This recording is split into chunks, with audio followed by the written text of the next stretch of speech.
बेयो बड'लेण्ड इंखं टेलिभिजन दिनै 28 मार्च 2020 सनिबार खालि सानसेनि बरादखौ नोंथांमोननि खाथियाव लानानै फैदों आं सदानन्द दैमारिया। सिगां आं फरायथिनो लादों मेष राशि। दिनैनि साना जोबोर मोजां, देहाया मोजाङै थागोन, गोसोनि बोलोआ बांगोन, गोसोनि साननायाबो जाफुंगोन, समाजाव मान मोनगोन, बहानिफ्रायबा दिनै मोजां खौरां फैगोन, गोसोआ गोजोनै थागोन,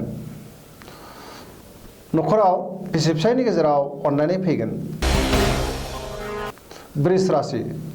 दिनैनि साना जोबोर मोजां, गोसोखौ गोजोननाय मोनगोन, समाजाव मान मोनगोन, लोगोफोरनिफ्राय हेफाजाब मोनगोन, देहाया मोजाङै थागोन, न'खराव अनलायनाय फैगोन।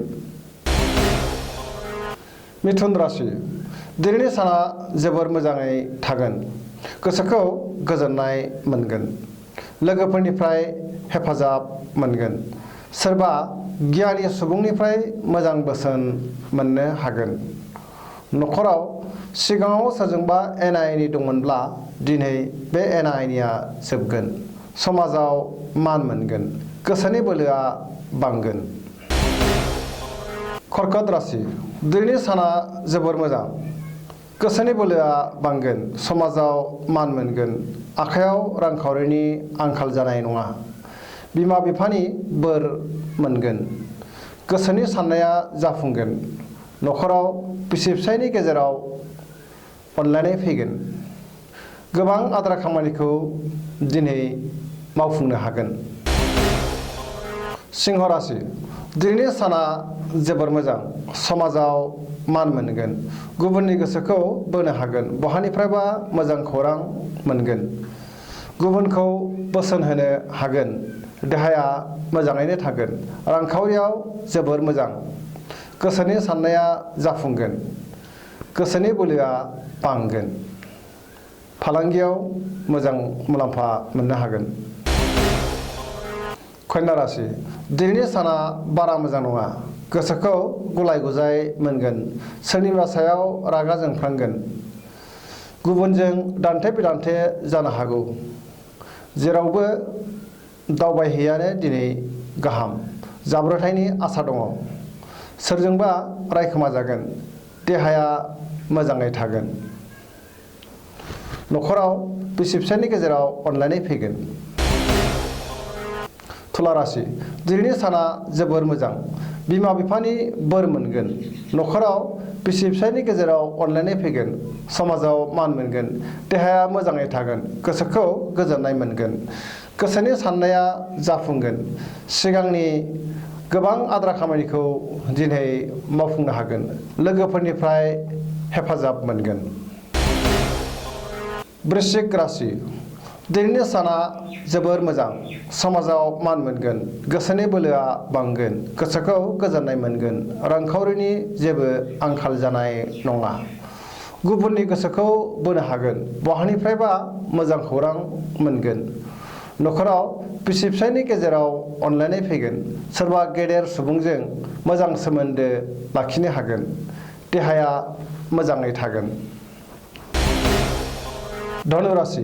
दिनैनि साना जोबोर मोजां, गोसोनि बोलोआ बांगोन, रांखावरियाव जेबो आंखाल जानाय नङा, बहानिफ्रायबा मोजां खौरां फैगोन, समाजाव मान मोनगोन, देहाया मोजाङैनो थागोन, गुबुननि गोसोखौ बोनो हागोन, गुबुनखौ बोसोन होनो हागोन, न'खराव बिसि-फिसायनि गेजेराव अनलायनाय फैगोन, फरायसाफोरा दिनै मोजां फिथाइ मोननो हागोन, देहाया मोजाङै थागोन, सोरबा बोराय सुबुंनिफ्राय मोजां बोर मोनगोन। मकर राशि। दिनैनि साना बारा मोजां नङा, गोसोनि बोलोआ लोरबां जागोन, देहाया बारा मोजां थानाय नङा, गोसोखौ गुलाय-गुजाय मोनगोन, सोरजोंबा एना-एनि जानो हागौ, अभार कनफिडेन्सजों खहा जानो हागौ, न'खराव बिसि-फिसायनि गेजेराव अनलायनाय फैगोन, बहाबा थांनांगौब्ला दिनै जाफुंनाय नङा, दावबायनायखौ दोनथ'नायानो गाहाम, रांखावरिनि खहा जानो हागौ। कुम्भ राशि। दिनैनि साना जोबोर मोजां थागोन। गोसोखौ गोजोननाय मोनगोन। समाजाव मान मोनगोन। न'खराव बिसि फिसायनि गेजेराव अनलायनाय फैगोन। देहाया दिनै मोजाङै थागोन। गोसोनि साननाया जाफुंगोन। सुथुरखौ फेजेननो हागोन। गुबुननि गोसोखौ बोनो हागोन। मावनो लानाय खामानिखौ थि समाव मावफुंनो हागोन। मीन राशि दिनैनि साना बारा मोजां नङा। गोसोखौ गुलाय गुजाय मोनगोन। सोरजोंबा एना एनि जानो हागौ। न'खराव बिसि फिसायनि गेजेराव अनलायनाया बाङाय जागोन। देहाया बारा मोजां थानाय नङा। रांखावरिनि खहा जानो हागौ। अदेबानि बेलासिहालागै सोरबा गोदान सुबुंजों मोजां सोमोन्दो लाखिनो हागोन। खरसाया बांगोन। समाजाव मान मोनगोन। दिनैनि राशि फरायथिनाया एसेनोसै। गोजोन्थों।